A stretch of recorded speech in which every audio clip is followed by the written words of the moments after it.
Morning, कैसे हैं आप सभी। आई होप आप सब बहुत अच्छे होंगे। आज से मैं आपको करंट अफेयर की नई नई क्लासेस करवाने जा रही हूँ। आई होप आप सबको बहुत अच्छी लगी। आप सब जानते हैं ना कि करंट अफेयर हमारी लाइफ में कितना इंपॉर्टेंट रोल प्ले करता है। तो ऐसी वीडियो आपको रोज मिलेंगी, इसलिए चैनल को अभी सब्सक्राइब करें, लाइक करें, शेयर करें। चलिए स्टार्ट करते हैं फर्स्ट क्वेश्चन के साथ। कि फर्स्ट क्वेश्चन किस टाइप से बना है। निम्न में से किस राज्य का जामताड़ा जिले भारत का एकमात्र जिला बन गया जहां सभी ग्रामवासी पंचायत का सामुदायिक पुस्तकालय। ऐसा कौन सी जगह बना, मतलब ऐसा कौन सा जिला बना है जो एकमात्र ऐसा जिला बन गया जिसमें सभी ग्राम पंचायतों का पुस्तकालय बनाया गया है। केरल, झारखंड, राजस्थान या फिर गोवा। तो इसका आंसर क्या होगा। तो इसका आंसर हो जाएगा झारखंड।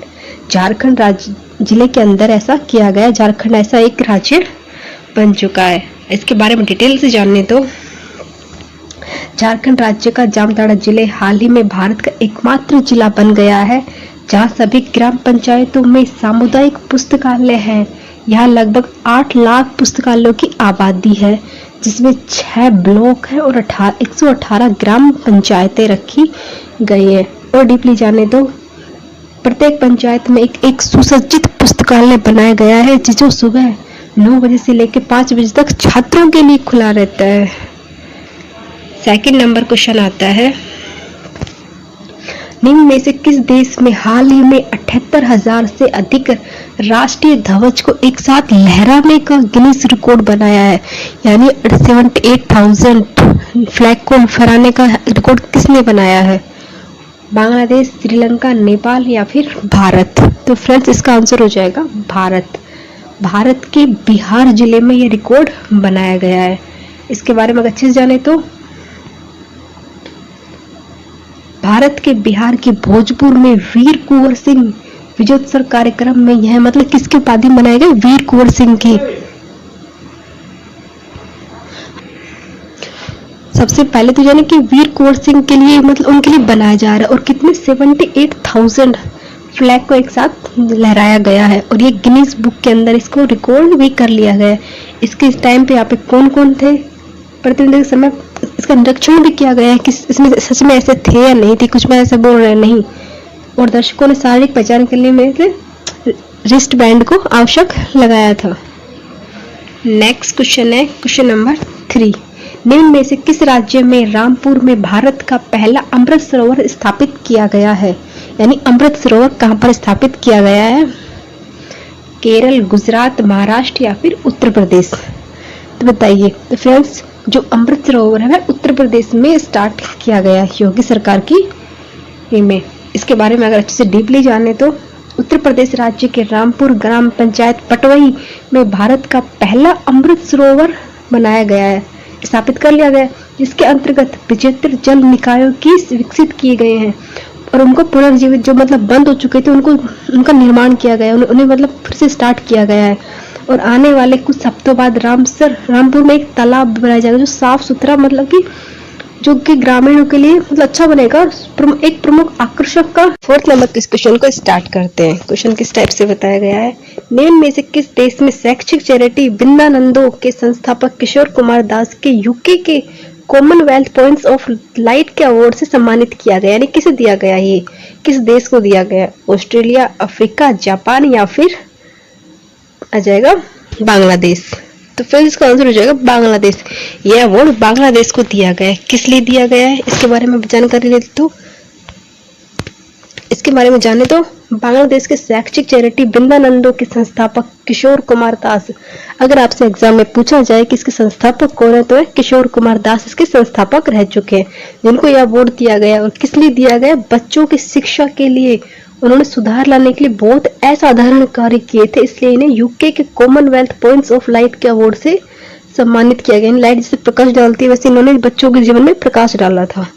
और इन्होंने बिंदानंदो की स्थापना 2013 में 22 छात्रों को लेकर की थी। ये इंपॉर्टेंट बात है इसकी। क्वेश्चन नंबर 5 आता है, नेस्कॉम ने हाल ही में किस कंपनी के एंटरप्राइज ग्रोथ ग्रुप के अध्यक्ष कृष्ण रामनुज को 2022 और 23 के लिए चेयरमैन के नियुक्त किया, यानी चेयरमैन या फिर चेयरपर्सन नियुक्त किया है। अब बताइए नेस्कॉम का चेयरपर्सन किसे नियुक्त किया है 2022 और 23 के लिए।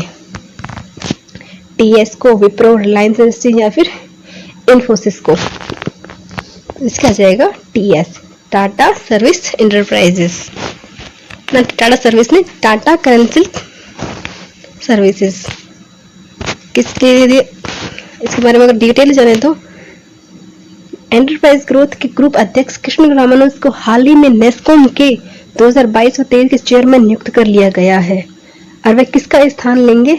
रेखा एमएम मेमन का स्थान लेंगे, जो कि वरिष्ठ प्रबंध निदेशक रह चुकी हैं। क्वेश्चन नंबर 6 आता है, निम्न में से कौन सी कंपनी 19 लाख करोड़ के एमकैप तक पहुंचने वाली पहली भारतीय कंपनी बन गई?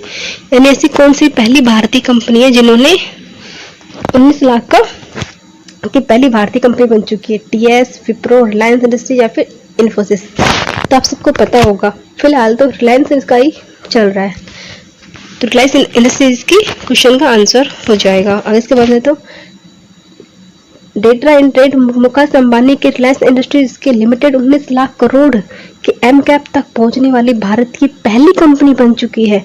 बॉम्बे स्टॉक एक्सचेंज में हर दिन मतलब पर दिन दौरान बाजार का हैवी स्टॉक 1.85 से लेकर उछल कितना हो गया 2827.10 यानी 2827.10 के रिकॉर्ड का, यानी कितना चेंज हो गया है? क्या तो 1.85 था और यहाँ से अब 2827.10 हो गया। नेक्स्ट क्वेश्चन है, एशियाई कुश्ती चैंपियनशिप 2022 के 35वें संस्करण में भारतीय कुल कितने मेडल जीते हैं? अब ये क्वेश्चन है हमारे भारत के लिए कि भारत में जो हमारी चैंपियनशिप हुई है एशियाई, उसमें 2022 के लिए कौन सा संस्करण था? 35वां संस्करण था। इसमें भारत ने कुल कितने मेडल जीते हैं? इसका जवाब 17। भारत ने कुल 17 मेडल जीते हैं। अगर डिटेल में जाने जाए तो किस टाइप से देखा जाएगा? 30 सदस्यता भारत के दल में हाल ही में मंगोलिया में ये खेल खेला गया था और जिसमें भारत का ये 35वां संस्करण था, ये कुश्ती चैंपियनशिप थी। 17 मेडल भारत ने अब तक जीते हैं, जिसमें से 1 स्वर्ण, 5 रजत, 11 कांस्य पदक शामिल किए गए और जो गोल्ड मेडल लेके आए वो रवि कुमार दहिया, जो कि जिन्होंने 57 केजी के फ्री स्टाइल में श्रेणी में उन्होंने ये जीता है। यानी रवि कुमार दहिया ने इसमें इंडिया का नाम रोशन किया, उन्होंने गोल्ड मेडल जीता है। नेक्स्ट क्वेश्चन है, उन्नत भारत अभियान 2.0 के हाल ही में कितने वर्ष पूरे हो चुके हैं? यानी उन्नत भारत अभियान के 2.0 के हाल में कितने वर्ष कंप्लीट हुए हैं? 3, 4, 5 या फिर 7? तो फिर इसका आंसर जाएगा 4। इसके 4 वर्ष कंप्लीट हो चुके हैं। अगर क्लियर तरीके से देखा जाए तो वर्ष 2018 में यूबीए 2.0 के ग्रामीण विकास प्रक्रिया द्वारा यह परिवर्तन किया गया, यानी परिवर्तन कार्यों में ही परिवर्तन किया गया है। इसको इस उद्देश्य से लॉन्च किया गया था। इसका अभी 4 वर्ष कंप्लीट हो चुके हैं, जो कि शिक्षा के लिए एक मंत्रालय के दायरे के अंदर ये आता है। अगर आपसे एग्जाम में पूछा जाए कि किसके दायरे में आता है तो शिक्षा के मंत्रालय के दायरे में आता है। इसका कार्य क्या रहा, इसका उद्देश्य क्या था? यानी शिक्षा संस्थानों में न्यूनतम गाँव में के साथ मिलकर कार्य करना और उनको आपस में जोड़ना इसका कार्य था। नेक्स्ट क्वेश्चन है, भारत और किस देश ने हाल ही में अक्षय ऊर्जा का हस्तांतरण परियोजना पर हस्ताक्षर किए हैं? किस देश के साथ भारत ने इसको स्टार्ट किया है? भारत तो है, इसके साथ कौन सा देश है? Japan, Maldives, Bharat, Australia. अब भारत इसका ऑप्शन हो नहीं सकता, भारत तो पहले आ चुका है, इसका हो जाएगा मालदीव। भारत ने मालदीव के साथ इसके हस्ताक्षर किए हैं।